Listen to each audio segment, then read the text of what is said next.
Sigurado na raw na magtataas ang pamasahe sa susunod na linggo. Pero kung magkano, yan ang inaalam pa. Nasa frontline ng balitang yan, si Gerard de la Peña.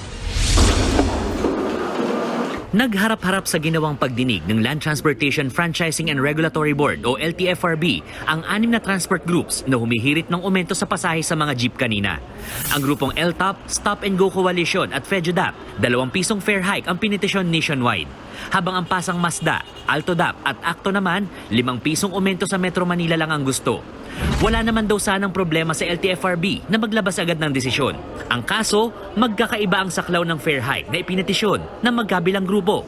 Kaya ang siste, inatasan muna ng board ang pasang Mazda, AltoDAP at ACTO na gawin na ring nationwide ang hinihirit nilang fare hike. Diringgin ulit ang petisyon na yan sa October 3. We guarantee you by Tuesday afternoon, meron na po kami siguro nakahandang desisyon dito. Hindi naman umangal ang mga transport group, pero umaasa silang magiging pabor talaga sa kanila ang magiging desisyon sa susunod na linggo. Nire-respeto ko pa rin yung desisyon ng board na magsabit kami ng supplemental petition. Ito yung magandang indikasyon na sa paghihintay natin ng 5 araw, hindi lamang National Capital Region ang na-cover, kundi nationwide. Paglilinaw naman ng LTFRB, pabor talaga sila sa dagdag pasahe. Naiintindihan daw nila ang negatibong epekto ng tuloy-tuloy na pagsipa ng presyo ng krudo. Ang tanong na lang daw talaga ngayon ay kung magkano. Ang inclination ng board is, of course, in favor of the transport groups. Pero ang isyong magkano, we will have to differ, at least rely or take guidance from NEDA. Kung mga commuter naman natatamaan ng fare hike ang tatanungin, hindi sila pabor dito. Pero wala naman daw silang magagawa. Siyempre po, may hirapan po kami. No choice talaga kung tataas talaga sila. Siyempre, dagdag na naman sa sa budget. Bukod sa taas pasahe, isa sa pantawid na programa para sa mga tsuper at operator ang pamamahagi ng fuel subsidy.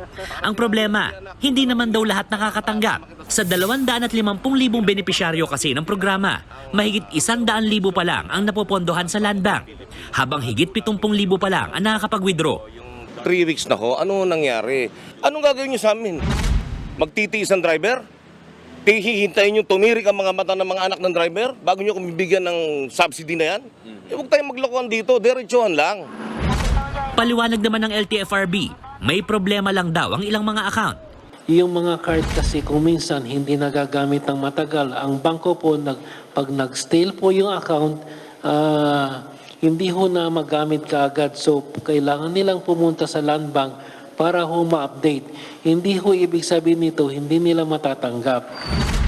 Hindi rin daw nila may pamahagi ang ayuda sa mga tricycle driver at delivery rider dahil wala pang ibinibigay na listahan ang DILG at ang DTI.